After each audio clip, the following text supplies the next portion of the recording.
ప్రియ శ్రోతలు, ఈరోజు మన పాఠం ఫిలిప్పీ పత్రిక 4వ అధ్యాయం 14 నుండి 17వ వచనం వరకు. సావధానంగా వినండి.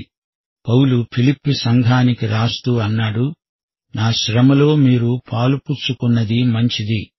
ఫిలిప్పీయులారా, సువార్తను నేను బోధింపనారంభించి మాసిదోనియలో నుండి వచ్చినప్పుడు ఇచ్చే విషయములో, పుచ్చుకునే విషయములో మీరు తప్ప ఏ సంఘపు వారు నాతో పాలివారు కాలేదని మీకే తెలుసు.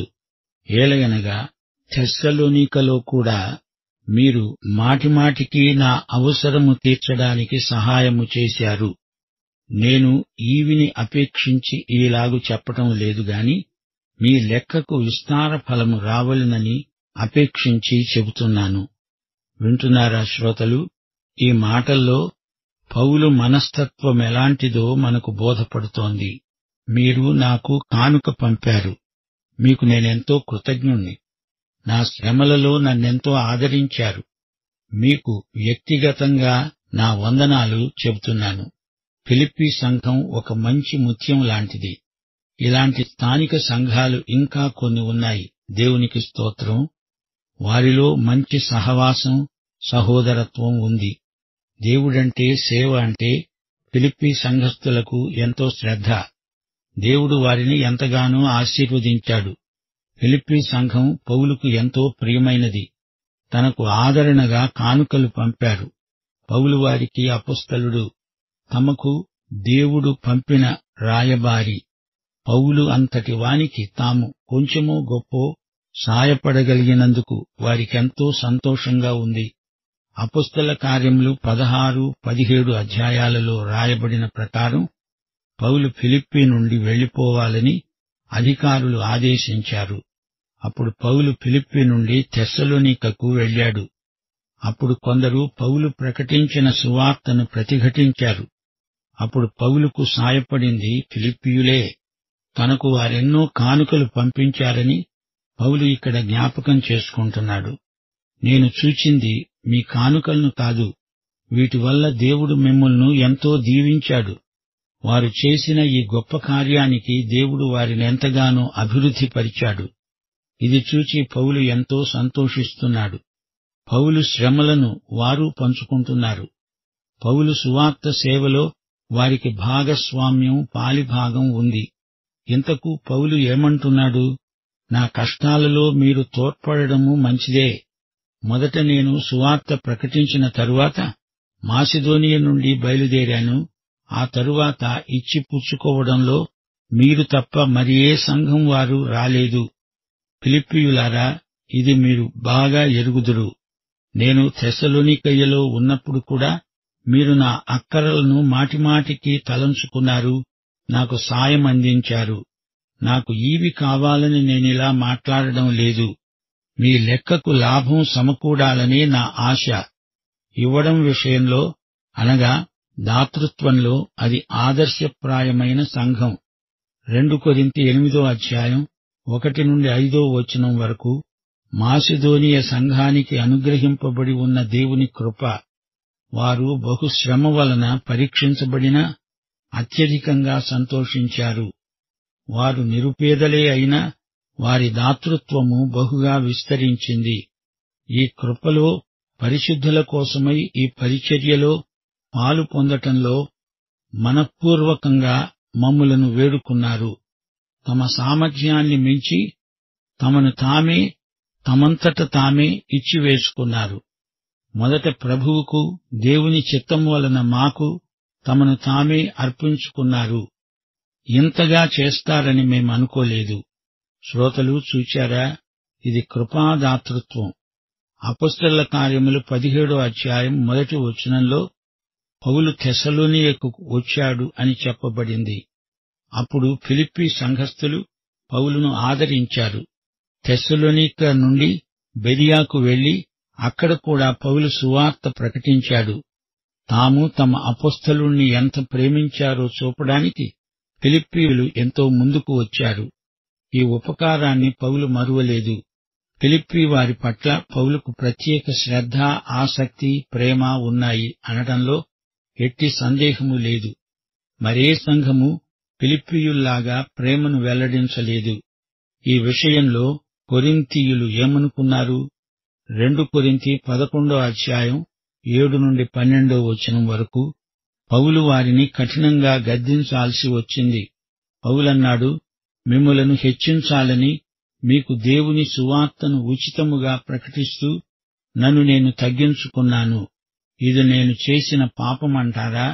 మీకు పరిచర్య చేయడానికి నేను ఇతర సంఘముల వలన జీతము పుచ్చుకొని వారి ధనం దొంగిలించిన వాణ్ణి అయ్యాను.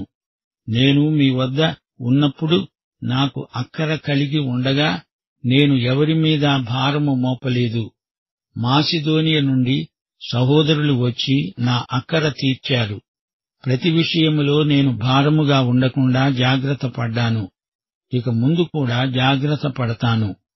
క్రీస్తు సత్యము నాయందు ఉండడము వలన అకయ్య ప్రాంతముల యందు నేనిలాగు అతిశయపడకుండా నన్ను ఆటంకపరచడం ఎవరి తరము కాదు. ఎందుకని? నేను మిమ్ములను ప్రేమించలేదనా? అది దేవునికే తెలుసు. అతిశయ కారణము వెదికేవారు ఏ విషయంలో అతిశయిస్తున్నారో ఆ విషయంలో వారు మావలనే ఉన్నారని కనబడే నిమిత్తము వారికి కారణము దొరకకుండా కొట్టివేయడానికి నేను చేస్తున్న ప్రకారమే ఇక ముందు చేస్తాను. ఇంతకు ఈ సందర్భంలో పౌలు అంటున్నదేమిటి? నేనిప్పుడు చేస్తున్నది ఇక ముందు చేస్తాను. కొందరు మాలాగే ఉన్నట్లు కనబడాలని అతిశయిస్తున్నారు. అలాంటి అవకాశం వారికి చిక్కకుండా చేస్తాము. అసలు సంగతేమిటంటే, అబద్ధ బోధకులు వచ్చి కొరింతు వారి దగ్గర ధనం సేకరిస్తున్నారు. వారు తాము పౌలుతో సమానం అనుకుంటున్నారు. గాని ఉచితంగా సువార్త ప్రకటించడంలో వారు తనకు సమానులు కారని పౌలు రుజువు చేస్తున్నాడు. ఈ తేడా చూపించడం ఇలాగే కొనసాగుతుందని పౌలు ఖండితంగా చెబుతున్నాడు. నాకు మీ నుండి కానుకలు రావాలనే ఉద్దేశ్యం నాకు లేదు. అయినా మీరు తెచ్చిన ఈ ప్రేమ కానుక నా హృదయాన్ని స్పృశించింది. నాకెంతో సంతోషం కలిగింది. నాకేమీ కొదవలేదు. నాకు అన్నీ ఉన్నాయి. మీ దాతృత్వం దేవుని దృష్టిలో ఎంతో అమూల్యమైనది. ప్రియ శ్రోతలు, వింటున్నారా? పరిస్థితులు ఎలా ఉన్నా పౌలుకు తృప్తి ఉంది. అయితే ఫిలిప్పీయులు తమ కాపరి అయిన ఎపఫ్రొదితు ద్వారా పంపిన కానుకలకు కృతజ్ఞతలు చెబుతున్నాడు. ఫిలిప్పీ సంఘస్థులు పౌలు అవసరమేదో గ్రహించిన వారై ఆయనకు కొంత చేయూతనిచ్చారు. ఇది పౌలుకు ఎంతో ఆదరణ గొల్పింది. పౌలు మాసిదోనియ నుండి వెళ్లిపోయినప్పుడు, ఆయన తెస్సలోనిక ప్రాంతానికి వెళ్లినప్పుడు ఫిలిప్పీయులు 2 సార్లు సాయం పంపారు. ప్రియ శ్రోతలు, వింటున్నారా? ఫిలిప్పీ సంఘానికి ఒక ప్రత్యేకత ఉంది. పౌలు తన 2వ సువార్త యాత్రలో ఫిలిప్పీకి వచ్చాడు. ప్రథమ విశ్వాసులు ఎవరు? లుదియా, ఆమె కుటుంబము, చెరసాల అధిపతి, అతని కుటుంబము. పౌలుకు ఫిలిప్పీ సంఘానికి ఉన్న ఈ పరస్పర సంబంధానికి వెనుక పౌలుకు కలిగిన మాసిదోనియ దర్శనముంది. ఫిలిప్పీ పత్రికలో పౌలు వ్యక్తిగత విషయాలెన్నో పేర్కొన్నాడు. క్రీస్తునందు ఆనందించండి అనే ప్రబోధం ఈ పత్రికలోని కేంద్ర సత్యం. దేవుని బిడ్డలు వారి మనస్తత్వం ఎలా ఉండాలో జాగ్రత్త పడాలి. ఈ పత్రికలో ఇదే సందేశం పునరుద్ఘాటించబడింది. ఒక వ్యక్తి యొక్క జీవిత విధానం అతని మానసిక స్థితిని బట్టి ఉంటుంది. క్రైస్తవ జీవితానికి ఈ పత్రిక అంతా సమగ్రమైన నిర్వచనం. పౌలు చెరసాలలో ఉన్నప్పుడు రాసిన పత్రిక. ఫిలిప్పీ సంఘస్థుల పరిచర్యకు పౌలు కృతజ్ఞత ఈ పత్రిక అంతా అవ్యక్తంగా కనిపిస్తుంది. తిమోతి, ఎపఫ్రొదితు ఈ పత్రికలో పేర్కొనబడ్డారు. ఫిలిప్పీ ఒక వలస పట్టణం, గాని వారి పౌరసత్వం రోమా దేశం. అలాగే మనం ఈ లోకంలో ఉన్నాము. ఇది మనకు వలస స్థానం. మనము ప్రవాసులం. మన పౌరస్థితి పరలోకంలో ఉంది అని పౌలు మనకు గొప్ప పాఠం నేర్పుతున్నాడు. 1వ అధ్యాయంలో యేసుక్రీస్తు సంభవాలకు దేవుడు బతుకైనా చావైనా జీవితంలోని ఏ సంఘటన అయినా ఆయనే నిర్వహిస్తాడు. చెరసాలలో ఉన్నా బయట ఉన్నా అంతా ఆయన నిర్వహణే. ఫిలిప్పీ 2వ అధ్యాయంలో యేసు ప్రభు తగ్గింపునకు దేవుడు. యేసుక్రీస్తు పరలోక సింహాసనం మీది నుండి ఎంత క్రిందికి దిగివచ్చాడో చూడండి. క్రింద పడి ఉన్న మానవుణ్ణి పైకి ఎత్తడం కోసం తానెంతో కిందికి దిగాడు. మనం కూడా ఈ తగ్గింపును ప్రభువు నుండి నేర్చుకోవాలి. యేసు శిష్యుల పాదాలు కడిగాడు. మీరు ఒకరి పాదాలు ఒకరు కడుక్కోవాలి అన్నాడు. సేవ అంటే యేసులాగా తగ్గించుకోవడం. ఫిలిప్పి 3వ అధ్యాయంలో యేసుక్రీస్తు విలువలకు దేవుడు. ఆధ్యాత్మిక విలువల కోసం తాత్కాలికమైన భౌతిక లాభాలను విడిచిపెట్టాలి. పౌలు అలాగే యేసు పునరుత్థాన శక్తి కోసం తనకున్నదంతా నష్టపరుచుకుని పెంటతో సమానంగా ఎంచుకున్నాడు. ప్రియ శ్రోతలు, వింటున్నారా? ప్రతి అధ్యాయంలో యేసుక్రీస్తు చిత్రపటం తేటగా కనిపిస్తోంది. 4వ అధ్యాయంలో యేసు ప్రభు ఆనందానికి దేవుడు. యేసు ప్రభు యొక్క ఆనందం మనలో ప్రవర్తిల్లుతుంది. క్రీస్తునందు హెచ్చరిక, ప్రేమ వలన ఆదరణ, ఆత్మయందు సహవాసం, దయారసము, వాత్సల్యము గలవారై, ఏక మనస్సు, ఏక ప్రేమ, ఏక భావము గలవారై, ఒక్కదానియందే మనస్సుంచి నా సంతోషాన్ని సంపూర్ణం చేయండి అని పౌలు అడుగుతున్నాడు. ఇదే ఈ పత్రిక యొక్క ఫలశ్రుతి. ఫిలిప్పీ సంఘ నిర్మాణం దేవుని నిత్య సంకల్పం. జగత్తు పునాది వేయబడకమునుపే ప్రేమ చేత క్రీస్తులో ఆయన మనలను ఏర్పరచుకున్నాడు.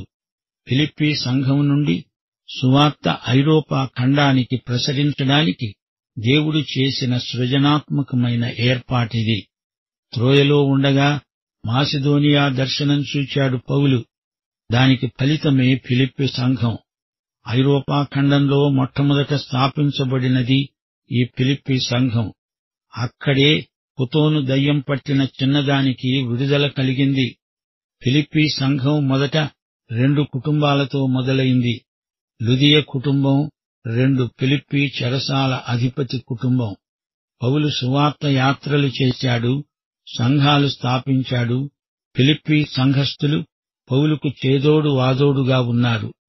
తెస్సలోనిక, కొరింథీ ప్రాంతాలలో పౌలు పర్యటిస్తూ ఉండగా ఫిలిప్పి సంఘస్థుల సహాయం పౌలుకు ఎంతో ఆదరణ కలిగించింది. రోములో నిర్బంధంలో ఉండగా ఎపఫ్రొదితు స్వయంగా వచ్చి ఆయనకెంతో పరిచర్య చేశాడు.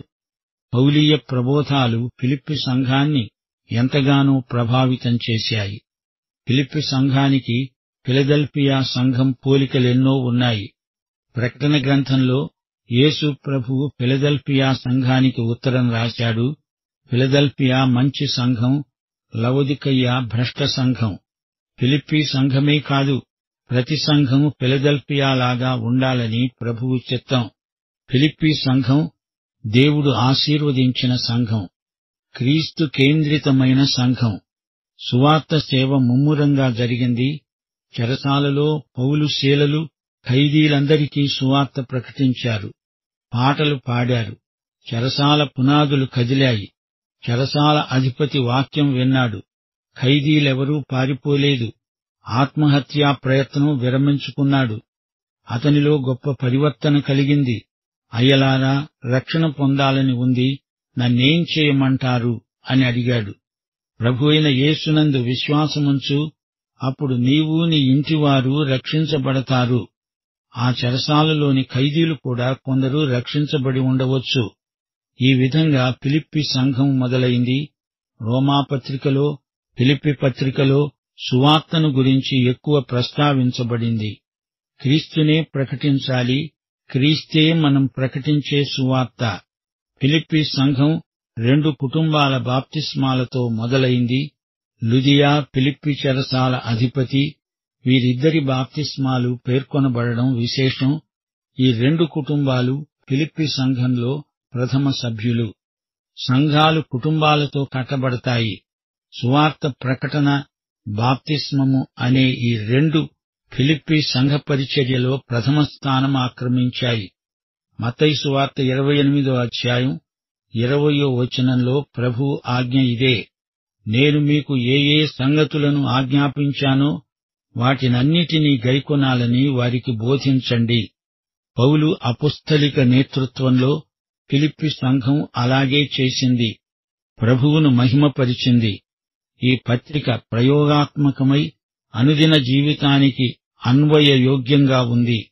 ఫిలిప్పి 3:8 నిశ్చయముగా నా ప్రభువైన యేసుక్రీస్తును గురించిన అతి శ్రేష్టమైన జ్ఞానము నిమిత్తము సమస్తమును నష్టముగా ఎంచుకుంటున్నాను.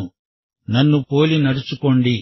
మేము మీకు మాదిరి అయి ఉన్న ప్రకారము నడుచుకునే వారిని గురిపెట్టి చూడండి. అనేకులు క్రీస్తు శిలువకు శత్రువులుగా నడుచుకుంటున్నారు. వీరిని గురించి మళ్లీ చెప్పాల్సి వచ్చినందుకు నాకు ఏడుపొస్తోంది. ఈ మాటల్లో మానవీయ ఉద్రేకాలు వ్యక్తమవుతున్నాయి.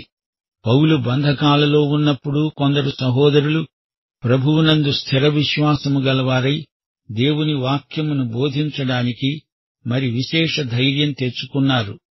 మీరు ప్రజల మధ్య జీవవాక్యమును చేతపట్టుకుని లోకమందు జ్యోతుల వలె కనపడుతున్నారు. ఈ మాటలు దేవుని వాక్యాన్ని గురించినవి. క్రీస్తు నా శరీరమందు ఘనపరచబడాలి. బతుకైనా చావైనా క్రీస్తుకే ఘనత మహిమ. క్రీస్తు యొక్క తగ్గింపు అవరోహణం, ఆయన హెచ్చింపు ఆరోహణం. క్రీస్తును గురించిన అమూల్యమైన వాక్కులివి. క్రీస్తు యేసునందలి సకల పరిశుద్ధులు, అధ్యక్షులు, పరిచారకులు, వీరిని గురించిన ప్రస్తావన ఈ పత్రికలో ఉంది. ఇవి సంఘ క్రమమును గురించిన మాటలు. ఈ పత్రికలో ప్రవచనాత్మకమైన కొన్ని వచనాలున్నాయి. మీలో ఈ సత్క్రియ ఆరంభించినవాడు యేసుక్రీస్తు దినము వరకు దానిని కొనసాగిస్తాడు. క్రీస్తు దినము వరకు మీరు నిష్కపటులు, నిర్దోషులై ఉండాలి. చావైతే నాకు లాభం, నా నిరీక్షణ పరిణతి నాకు రక్షణార్థమైనది. క్రీస్తు దినమున నాకు అతిశయ కారణమున్నది. మన పౌరస్థితి పరలోకమందున్నది. అక్కడ నుండి మన రక్షకుడైన ప్రభువు యేసుక్రీస్తు వస్తాడని నమ్ముతున్నాము, కనిపెట్టుకొని ఉన్నాము. ఆయన మన దీన శరీరమును తన మహిమగల శరీరమునకు సమరూపము గలదానిగా మారుస్తాడు. ఇవన్నీ నెరవేరబోయే ప్రవచనాలు. క్రీస్తు లేకపోతే నేను పాపిని, నాకున్నదంతా పాపమే, నిత్య నష్టమే. ఆత్మయందు సహవాసము, యేసుక్రీస్తు ఆత్మ నాకు సమృద్ధిగా కలిగినందున నిరీక్షణానందం నాకున్నాయి. ఇవి పరిశుద్ధాత్మను గురించిన మాటలు. రక్షణానుభవాన్ని గురించిన మాటలు ఈ పత్రికలో స్పష్టంగా వినపడుతున్నాయి. భయముతో వణకుతో మీ స్వంత రక్షణను కొనసాగించుకోండి. గురివద్దకు పరిగెత్తండి. విలువైనవి ముందున్నవి, పిలుపు ఉన్నతమైనది, బహుమానం అందుకోండి. ఈ అధ్యాయం ముగింపులో ఈ సత్యాలను మా శ్రోతలు మననం చేసుకోవడం మంచిది.